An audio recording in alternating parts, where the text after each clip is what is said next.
వారు యాక్చువల్‌గా సార్, నాకు కన్‌ఫ్యూజన్ ఇప్పుడు ఘంటసాల గాన సభ లేకపోతే త్యాగరాయ గాన సభ సార్? మీ మీ మీది? అది ఘంటసాల గాన సభ. ఘంటసాల గాన సభ. నాకు నాకు 2 కోరికలు ఉండేవండి. ఘంటసాల గారి ప్రైవేట్ సాంగ్స్ కూచిపూడి నాట్యం చేయించాలని. రెండోది వారు పాడిన ప్రైవేట్ సాంగ్స్, ప్రైవేట్ పద్యాలు సంగీత సాహిత్య విశ్లేషణతో పుస్తకాలు రావాలి. ఆ 2 కోరికలు నెరవేరినాయి. ఫస్ట్ ఘంటసాల గారి ప్రైవేట్ సాంగ్స్‌కి కూచిపూడి నాట్యం చేస్తే Lalitha Sindhuri, she is a doctorate. ఈ మధ్యనే లలితా సింధూరి. ఆ అమ్మాయే కొరియోగ్రఫీ చేసుకుంది. చాలా చోట్ల ప్రదర్శనకి మంచి పేరు తెచ్చుకుంది. ఆ కోరిక నాకు నెరవేరింది.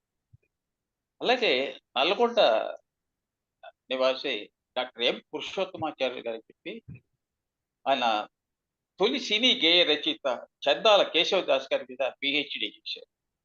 ఆయన చేత సంగీత సాహిత్య విశ్లేషణ 2 పుస్తకాలు రాసి పబ్లిష్ చేశారు. ఆ 2 కోరికలు ఎప్పటినుంచో 20 ఏళ్ల నుంచో అవి తీరినాయి. నాకు చాలా సంతోషం. అది. లవ్లీ ఈ సార్. లవకుశ కూడా ఈ లవకుశ పుస్తకం కూడా నేను పట్టుబట్టి సంగీత విశ్లేషణ ఆత్మీయ మిత్రుడు ఎంవి రమణమూర్తి అని చెప్పి గవర్నమెంట్ మ్యూజిక్ కాలేజ్ ప్రిన్సిపాల్. అతని చేత రాయించాను. తర్వాత భావం అదంతా పద్యాలకి వాటికి యలమంతి రమణయ్య అని చెప్పి నా స్నేహితుడు కర్నూలులో తెలుగు పండితుడు. ఆయన చేత రాయించాను.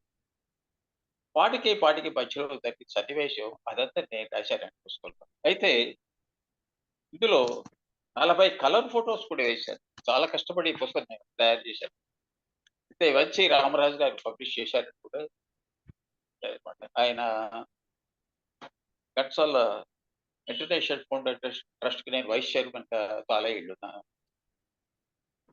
ఆయన మన పుస్తకం వేద్దామనంటే లవకుశ వాక్యాలతో ఇచ్చారు. అందులో కలర్ ఫోటోస్ ఇందులో ఏంటంటేనండి పాటల యొక్క ఆహ్, ఆహ్, ఏ రాగాలు రాయటం కాదు.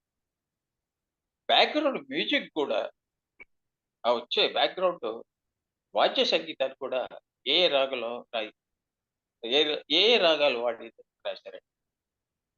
నేను జనార్దన్ గారిని అడిగాను.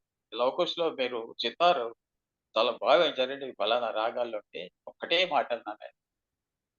మహేష్ గారు ఫుల్ ఫ్రీడమ్ ఇచ్చేవాళ్ళండి. ఆయన చెప్పేవారు కాదు పలానా బిట్ పై మాకు ఇచ్చేసేవారు. ఆ! ఫ్రీడమ్ ఇచ్చేవారు. అంత గొప్ప వ్యక్తి. అందుకని చాలా మనసు పెట్టి చేసేవాళ్ళు. అది ఘంటసాల గారి మహేష్ గారి యొక్క గొప్పతనం అవతలోళ్ళ గొప్పతనాన్ని గుర్తించి వాళ్ళని ఎంకరేజ్ చేసేవారే కానీ, ఎప్పుడు ఆయన చెప్పిందే మీరు చేయాలి అనేవాళ్ళు కాదని జనార్దన్ గారు చెప్పారు. వాళ్ళంతా మహానుభావులు. వాళ్ళు ఎంకరేజ్ అది. Thank you. Please like, share, and subscribe.